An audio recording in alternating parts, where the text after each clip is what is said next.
और उसने president elect होने के बाद अपनी पूर्व कंपनी को फेवरेबल ट्रीटमेंट देना शुरू कर दिया और अपने राष्ट्रपति पद पर रहते हुए उसने कोका कोला को 27 वाटर कंसेशंस दिए, जिसका कई लोग दावा करते हैं कि कोक को इसकी परमिशन मिल गई थी कि वह पानी को प्रदूषित करे और यहाँ तक कि लोकल लोगों के पानी की भी चोरी करे। एक लोकल सिटीजन ने दावा किया कि यहाँ बहुत पानी हुआ करता था, लेकिन अब तो पानी की कमी हो गई है, वे कुछ भी भुगतान नहीं करते हैं और वे बस हमारा पानी छीन रहे हैं। इस प्रेसिडेंट के दौरान कोक की बिक्री में 50% की ग्रोथ हुई और कोक मैक्सिको का सबसे पॉपुलर ड्रिंक बन गया। आलोचकों का दावा है कि यह इसका एक और बेहतरीन एग्जाम्पल है कि किस तरह राजनेताओं के साथ शेडी डील्स करके कोक को फायदा हो रहा था। हालांकि जैसे जैसे 90 का दशक आया, कोक को और अधिक नेगेटिव पब्लिसिटी का सामना करना पड़ा। एग्जाम्पल के लिए मैक्सिको सिटी में एक दुकानदार ने कहा कि उसे बताया गया कि उसकी कोक की डिलीवरी बंद हो जाएगी जब तक कि वह अपने स्टोर से दूसरे कोला ब्रांड्स को हटा नहीं देता। इस बीच ब्राज़ील में कोक ने एक नई प्रकार की वेंडिंग मशीन पेश की जिससे कोक की कीमत ऑटोमेटिक बढ़ जाती थी और यह इस बात पर निर्भर करता था कि बाहर कितनी गर्मी थी। इसके अलावा कोक अपनी बिक्री के आंकड़ों को और बढ़ाने और निवेशकों को धोखा देने के लिए चैनल स्टफिंग में लगा हुआ था, जिससे डिस्ट्रीब्यूटर्स को आवश्यकता से अधिक कोक सिरप खरीदने के लिए मजबूर होना पड़ रहा था ताकि सालाना क्वार्टर्स के अंत में कोक के मुनाफे को वास्तव से अधिक दिखाया जा सके। हालांकि कोक के खिलाफ रिएक्शंस तब अपने चरम पर पहुंच गए जब 2003 में एक अभियान शुरू हुआ जिसे स्टॉप कोक किलर कहा जाता है। इसमें दावा किया गया कि कोका कोला कंपनी कई यूनियन मेंबर्स की हत्या के लिए जिम्मेदार थी जो कोलंबिया में कोक बॉटलिंग प्लांट्स में काम करते थे। अब कोक ने इस बात का खंडन किया और वास्तव में क्या हुआ एग्जैक्टली पता नहीं चल सका, लेकिन हम जो जानते हैं वह यह है कि 1989 के बाद से अनगिनत यूनियन वर्कर्स जो कोलंबिया में कोका कोला बॉटलिंग प्लांट्स में काम करते थे, उनमें से कई लोगों की हत्या कर दी गई थी और कई अन्य लोगों को जान से मारने की धमकियां मिली थीं। साल 2001 में इंटरनेशनल लेबर राइट्स फंड ने कोका कोला के खिलाफ मुकदमा दायर किया था, जिसमें दावा था कि बॉटलर्स ने यूनियन ऑफिशियल्स को खुलेआम डराने, धमकाने, यातना देने और अपहरण करने और यहाँ तक कि हत्या करने के लिए किलर गैंग्स को हायर किया था। कुछ साल बाद एक और मुकदमा दायर किया गया जिसमें ग्वाटेमाला के लेबर्स का आरोप था कि वे और उनके परिवार जो कोक बॉटलिंग प्लांट्स में हैं, उन्हें हिंसा का शिकार होना पड़ा जब लेबर्स द्वारा यूनियनों में शामिल होने का फैसला किया जाने लगा, क्योंकि कुछ कर्मचारी 15 घंटे की शिफ्ट के लिए प्रतिदिन केवल $15 ही कमा पा रहे थे। हालांकि फिर भी यूनियन नेताओं और उनके परिवारों के सदस्य के अपहरण, यातना और हत्या के आरोप कोक पर दोबारा लगे। अब कोका कोला ने तर्क दिया कि ग्वाटेमाला प्लांट इंडिपेंडेंट है और कोक के पास इन इंसिडेंट्स की कोई भी जानकारी नहीं है। अब भगवान जाने कि अब कोक वास्तव में यह सच कह रहा था। हम नहीं जानते कि क्या वास्तव में उनकी मिली भगत थी या उन्हें इस हिंसा के बारे में पता था या फिर उन्हें इसका इनडायरेक्टली कोई फ़ायदा हुआ था। लेकिन कुछ भी हो, इन हमलों और धमकियों से यूनियंस नष्ट हो गई और लैटिन अमेरिका के कुछ हिस्सों में कोक को मौत का पानी कहा जाने लगा। हम निश्चित रूप से जानते हैं कि आप जितना गहराई से कोक के अतीत को देखते हैं, उतना ही अधिक उसकी होलसम इमेज नष्ट होने लगती है। यदि आप ऐसी किसी विशाल कंपनी को देखते हैं जिसका एक लंबा इतिहास रहा हो, आपको उसके अतीत में बहुत से काले कारनामे मिलेंगे और यह बताता है कि business is brutal.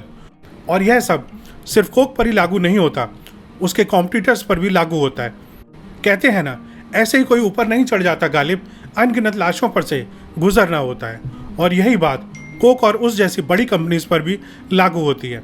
Coca Cola company को पेप्सी के बिजनेस को खरीदने का ऑफर कई बार आया, जिसमें 1933 में केवल $50,000 का ऑफर था, लेकिन कोक ने इसे ठुकरा दिया। इसके बजाय कोक ने पेप्सी पर मुकदमा करने की कोशिश की। पेप्सी ने अपने विज्ञापनों में कोला शब्द का उपयोग किया है, यह दावा करते हुए कि वे कोका कोला के नाम को छीनने की कोशिश कर रहे हैं। लेकिन इसका उल्टा असर तब हुआ जब पेप्सी ने काउंटर किया कि कोक अपनी मोनोपोली बनाने के लिए एंटी कॉम्पिटिटिव टैक्टिक्स का इस्तेमाल कर रहा है। इसके बाद अदालत ने फैसला सुनाया कि कोला एक सामान्य शब्द है जिसका उपयोग कोई भी कर सकता है।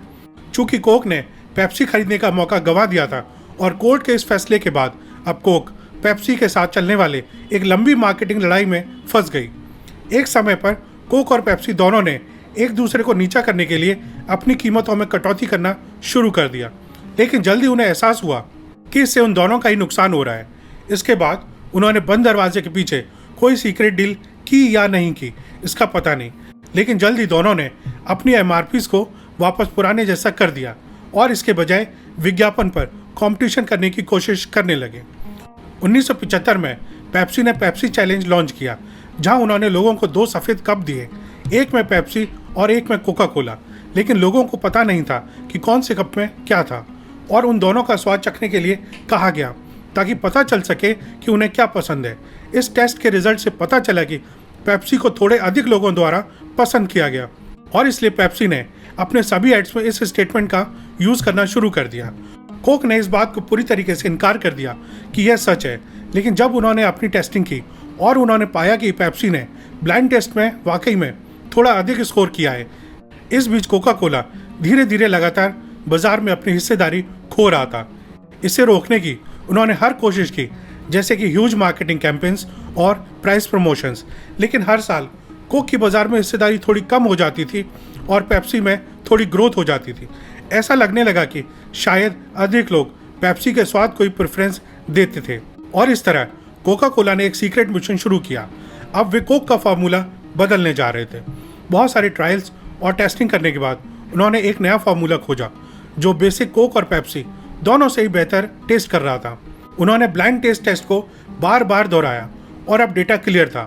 इसलिए कोका कोला ने अपनी 100वीं वर्षगांठ से जस्ट पहले वह किया जो किसी ने सोचा भी नहीं था। उन्होंने कोका कोला के फॉर्मूले को बदल दिया और उसकी जगह ले ली न्यू कोक ने। पेप्सी कोला का कहना था कि कोक केवल पेप्सी की सफलता की बराबरी करने के लिए यह सब कर रहा है। ये 2 प्रोडक्ट पेप्सी और कोक एक दूसरे से नेक टू नेक फाइट कर रहे थे, लेकिन यहाँ अब एक ट्विस्ट आने वाला था और न्यू कोक के आने के तुरंत बाद ही केओस शुरू हो गया। हर दिन कोक के ऑफिसेज में हजारों फ़ोन कॉल और लेटर्स आने लगे। अब लोग कोक के पुराने वर्जन को वापस लाने की भीख मांगने लगे और लोग एकदम गुस्से में थे। कोक को उम्मीद थी कि हंगामा जल्द ही शांत हो जाएगा, खासकर तब जब लोग वास्तव में न्यू कोक को टेस्ट करेंगे, लेकिन लोगों में आक्रोश और भी बढ़ता जा रहा था। मीडिया भी आक्रोश भरी खबरों से भरा हुआ था और कोक की फ़ोन लाइंस महीनों तक लगातार शिकायतों से भरी रहीं। जब विशाल स्क्रीनों और स्टेडियमों में नए कोक के विज्ञापन दिखाए जाते तो लोग ज़ोर ज़ोर से चिल्लाने लगते। नए कोक से नफरत करना अब लोकप्रिय हो गया था।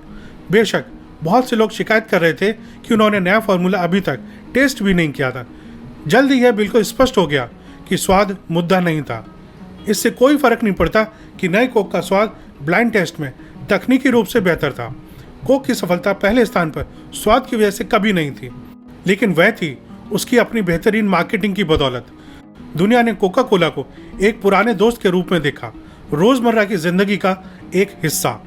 लगभग 100 वर्षों से कोक मौजूद था, कभी नहीं बदला।